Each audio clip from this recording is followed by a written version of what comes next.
உங்களின் ஆன்மீக யாத்திரை பயணங்களுக்கு யாத்திரை.com-உடன் இணைந்திடுங்கள். கால் 9445760000. ஸ்ரீ காளஹஸ்தீஸ்வரர் திருக்கோயில். இந்த பிரபஞ்சம் பஞ்சபூதங்களால் ஆளப்படுவதால் 5 என்பதை ஒருவித உலக சூட்சுமம் என்கிறார்கள் ஆன்மீக அறிஞர்கள்.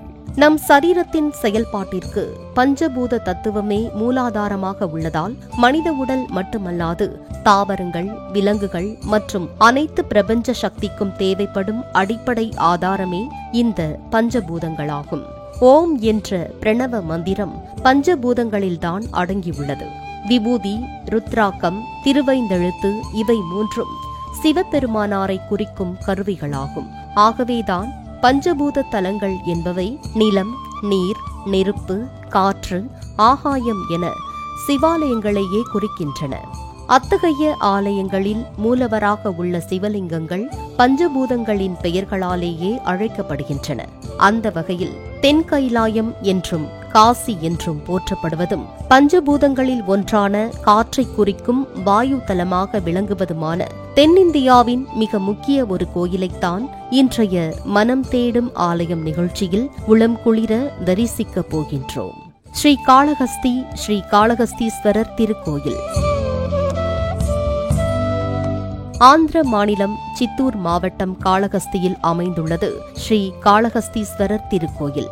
ஆந்திரத்தின் புகழ்பெற்ற கோயில்களில் ஸ்ரீ காளஹஸ்தி கோயில் மிகவும் முக்கியத்துவம் வாய்ந்த ஒரு திருத்தலமாகும். சொர்ணமுகி நதிக்கரையில் அமைந்து சைவ சமய நெறிகளை பின்பற்றும் மிக பழமையான இக்கோயில் பஞ்சபூத தலங்களில் வாயுலிங்க கஷேத்திரமாக திகழ்கின்றது. இந்த தலத்து இறைவன் காளஹஸ்தீஸ்வரர் என்றும் அம்பிகை ஞான பிரசுனாம்பிகை என்றும் அழைக்கப்படுகின்றாள். கைலாய மலையின் ஒரு பகுதியாக கருதப்படும் இக்கோயில் அம்மனின் 51 சக்தி பீடங்களில் ஞான சக்தி பீடம் என்று அழைக்கப்படுகின்றது.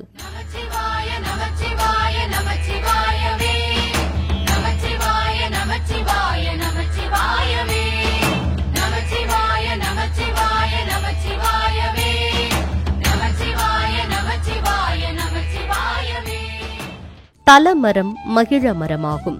சிவபெருமானின் தேவார பாடல் பெற்ற 274 சிவாலயங்களில் இது 252வது தேவார தலமாகும். செண்டாடும் விடையாய் சிவனே என் செழுஞ்சுடரே, வண்டாரும் குழலாள் உமைபாகம் மகிழ்ந்தவனே, கண்டார் காதலிக்கும் கணநாதன் எம் காலத்தியாய், அண்டா உனை அல்லால் எரிந்து ஏத்த மாட்டேனே என்று இத்தலத்து இறைவனை குறித்து சமயக்குரவர்கள் பாடியுள்ளனர்.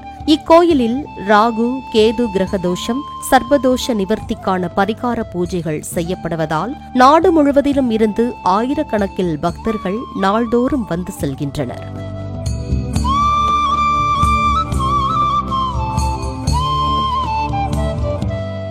வாயு பகவானுக்கு ஏற்படுத்தப்பட்ட முதல் தலம் என்ற தனித்தன்மையை இந்த கோயில் பெற்றுள்ளது.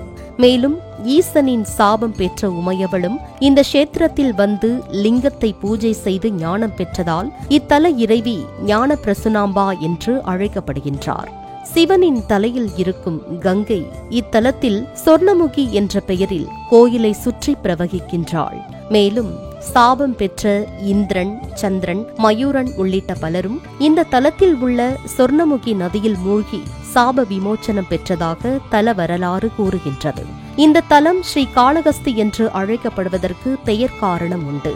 சி என்றால் சிலந்தியையும், காளம் என்பது பாம்பையும் குறிக்கின்றது. அத்தி என்றால் யானை என்று பொருளாகும். சிலந்தி, பாம்பு, யானை ஆகிய 3ம் இத்தலத்தில் சிவலிங்கத்தை பூஜித்து முக்தி அடைந்ததால் அவைகளின் பெயராலேயே இந்த தலம் ஸ்ரீ காளஹஸ்தி என்று அழைக்கப்படுகின்றது.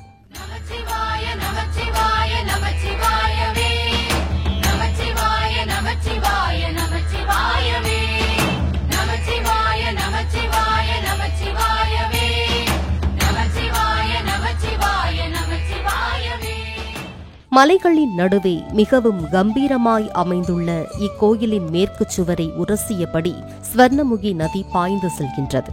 அம்பிகையானவள் இந்த ஸ்வர்ணமுகி நதியில் நீராடி இறைவனிடம் சாப விமோச்சனம் பெற்றதாக ஐதீகம்.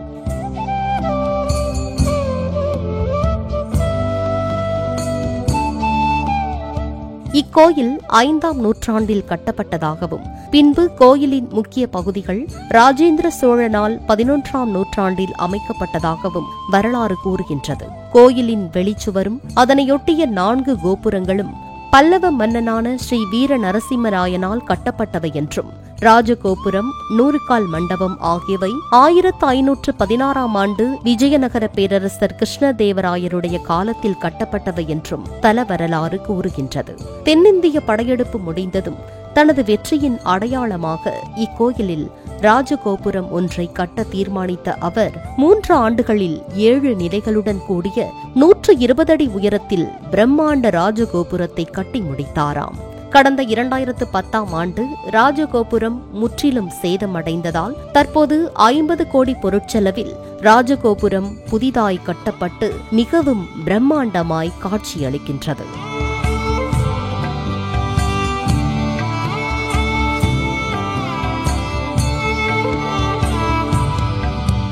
ராஜகோபுரம் தாண்டி உட்சென்றால் 60 அடி உயரத்தில் 2 கொடிமரங்கள் உள்ளன. ஒரு கொடிமரம் கவசத்தாலும் மற்றொரு கொடிமரம் ஒரே கல்லாலும் ஆனது. கவசம் பதிக்கப்பட்ட கொடிமரத்தின் அடிப்பகுதியில் இறைவனுக்கு தனது கண்களையே படைத்த திண்ணனார் என்று அழைக்கப்பட்ட கண்ணப்ப நாயனார், இத்தலத்து இறைவன் காலத்தீஸ்வரர், முக்தியளித்த நாகப்பாம்பு, சிலந்தி மற்றும் யானையின் வடிவங்கள் பொறிக்கப்பட்டுள்ளன. பலிபீடத்தை அடுத்து நந்திதேவர் அமர்ந்து அருள் பாலிக்கின்றார். பிரதான கோபுரம் தட்சிண கோபுரம் எனப்படுகிறது. தெற்கு நோக்கிய இக்கோபுர வாயிலில் உள் நுழைந்தால் நேரெதிரே தட்சிணாமூர்த்தியின் திவ்ய தரிசனம் காண கிடைக்கின்றது. கோயிலின் உள்பிரகாரத்தில் அர்த்த மண்டபத்தை அடுத்து நேரெதிரே கருவறையில் ஸ்ரீ காலத்தீஸ்வரர் லிங்க ரூபத்தில் காட்சியளிக்கின்றார். மூலவர் சுயம்புவாய் தோன்றியவர் என்பதால் மனிதர் கைகள் தீண்டா சிவலிங்க திருமேனியாக உள்ளார். சுவாமி மீது தங்கத்தகடு சார்த்தப்பட்டுள்ளது. இக்கவசத்தை சார்த்தும் போது, எடுக்கும் போது கூட சுவாமி மீது கரம் படக்கூடாது என்பதை காலம் காலமாக கடைபிடித்து வருகின்றனர். இக்கவசத்தில் 27 நட்சத்திரங்களும் பொறிக்கப்பட்டுள்ளது அபூர்வமான அமைப்பாகும். இதன் அடிப்பாகத்தில் சிலந்தி வடிவமும், மத்தியில் யானையின் 2 தந்தங்களும், நாகப்பாம்பு ஆகியவைகளின் வடிவங்கள் காணப்படுகின்றன. மேற்புறத்தில் 5 தலை பாம்பு வடிவமும், கண்ணப்பர் கண் அப்பிய வடவும் அழகுற அமைந்துள்ளன. சிவலிங்கத்தின் மேற்புறம் 5 தலை நாகம் போலவே காட்சி தருகிறது. இத்தலத்தில் அபிஷேகமும் ஆராதனைகளும் உற்சவருக்கே நடத்தப்படுகின்றது. மூலஸ்தானம் காற்று கூட புக முடியாத அமைப்பில் இருந்தாலும் இது வாயுஸ்தலமாதலால் இங்கு ஏற்றி வைக்கப்படும் ஒளிவிளக்கு அசைந்தாடிக் கொண்டே இருக்கின்றது. கருவறையை சுற்றிலும் கோஷ்ட மூர்த்தங்களாக கணபதி, தட்சிணாமூர்த்தி, லிங்கோற்பவர், பிரம்மா, துர்க்கை ஆகியோர் உள்ளனர். இத்தலத்து அம்பிகை ஞான பிரசுனாம்பிகை என்கிற ஞான பூங்கோதை கிழக்கு நோக்கிய தனிச்சன்னதியில் நின்ற கோலத்தில் அருள் பாலிக்கின்றாள். அம்பாள் இடுப்பில் உள்ள ஒட்டியானத்தில் கேது உருவம் பொறிக்கப்பட்டுள்ளது. அம்பாளுக்கு வெள்ளிக்கிழமை தோறும் தங்கப்பாவாடை சார்த்தப்படுகின்றது. இங்கு சக்தி வாய்ந்த யந்திரம் இருப்பதால் இங்கு அமர்ந்து அம்பிகையை தியானித்தால் நினைத்தது நிறைவேறும் என்பது ஐதீகம்.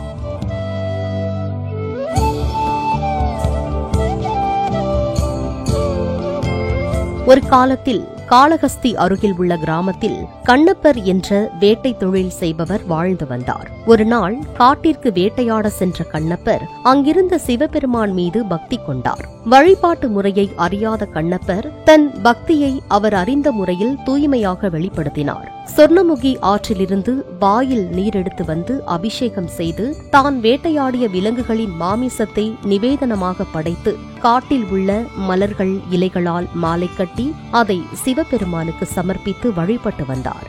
அவரது பக்தியை உலகிற்கு பறைசாற்ற நினைத்த சிவபெருமான் ஒரு நாள் கண்ணப்பர் வழிபட வரும்போது தனது கண்ணில் இரத்தப்பெருக்கை ஏற்படுத்தினார். சிவனின் கண்களில் ரத்தம் வருவதைக் கண்ட கண்ணப்பர் சிவனின் கண்கள் பழுதாகிவிட்டது என நினைத்து சிவனது கண்களுக்கு பதிலாக தன் கண்ணை தோண்டி எடுத்து சிவனுக்கு அர்ப்பணித்தார். கண்ணப்பரின் பக்தியை போற்றி நேரில் காட்சியளித்து அவரை சிவபெருமான் ஆட்கொண்டார். சிவனுக்கு கண் கொடுத்ததால் அன்று முதல் கண்ணப்பர் என்ற பெயரால் அவர் அழைக்கப்பட்டார். கண்ணப்பர் 63 நாயன்மார்களில் ஒருவராகவும் கருதப்படுகின்றார். இந்த சம்பவத்தை நினைவுபடுத்தும் விதமாக இக்கோயிலில் வில் ஏந்திய கண்ணப்பர் திருவுருவம் கம்பீரமாக காட்சி தருகின்றது.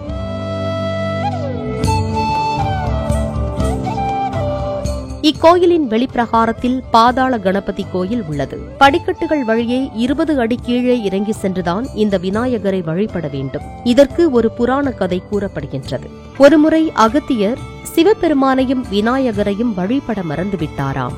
இதனால் விநாயகருக்கு ஏற்பட்ட கோபத்தால் காளகஸ்தியை ஒட்டி ஓடும் பொன்முகலி என்று அழைக்கப்படும் சொர்ணமுகி ஆறு வற்றிவிட்டதாம். தன் தவறை உணர்ந்த அகத்தியர் விநாயகரை பூஜை செய்து வழிபட்டு விநாயகரின் அருளுக்கு உரியவரானார் என்று தலபுராணம் கூறுகின்றது. காலப்போக்கில் விநாயகர் கோயில் இருந்த பகுதியை விட அதை சுற்றியிருந்த பகுதிகளெல்லாம் உயர்ந்து விட்டதால் விநாயகர் கோயில் பாதாளத்திற்கு சென்றுவிட்டது. இந்த விநாயகர் அமர்ந்துள்ள பீடம் ஸ்வர்ணமுகி ஆற்றின் மட்டத்தில் உள்ளதாக கூறப்படுகின்றது. இதனால் இங்குள்ள விநாயகர் பாதாள கணபதி என்று அழைக்கப்படுகின்றார். கஜமுகனே கணபதியே சரணம் சரணம் சரணம். கஜமுகனே கணபதியே சரணம் சரணம் சரணம். இத்தலம் கிரகதோஷ நிவர்த்தி தலமாதலால் இங்கு நவகிரகங்கள் இல்லை. சனி பகவான் மட்டும் தனி சன்னதியில் அருள் பாலிக்கின்றார். இத்தலம் சர்பதோஷம் முதலிய தோஷம் நீக்கும் தலம் என்பதால் இங்கு ராகு கால தரிசனம் மற்றும் ராகு கால சாந்திகள் செய்தல் சிறப்பான பலனை கொடுக்கும் என கூறப்படுகின்றது. இந்த ஆலயத்தில் தினமும் காலை 7:30 மணி முதல் இரவு 9 மணி வரை பரிகார பூஜை செய்யப்படுகின்றது. இவ்வாறு பரிகார பூஜை செய்பவர்கள் பூஜைக்கு முதல் நாள் மாலையோ அல்லது இரவோ காளகஸ்தி கோயிலுக்கு செல்வது வழக்கமாக உள்ளது. இந்த பரிகார பூஜையில் ஒரே நேரத்தில் 200 பேர் வரை கலந்து கொள்கின்றனர். ஆண்டுதோறும் இக்கோயிலில் மகா சிவராத்திரியையொட்டி 10 நாள் பிரம்மோற்சவம் விமர்சையாக நடைபெறுகின்றது. இக்கோயிலில் காலை 5 மணி முதல் 12 மணி வரையிலும் மாலை 5 மணி முதல் இரவு 9 மணி வரையிலும் செவ்வாய், புதன் மற்றும் வியாழக்கிழமைகளில் காலை 6 மணி முதல் இரவு 9 மணி வரையிலும் சாமி தரிசனம் செய்யலாம்.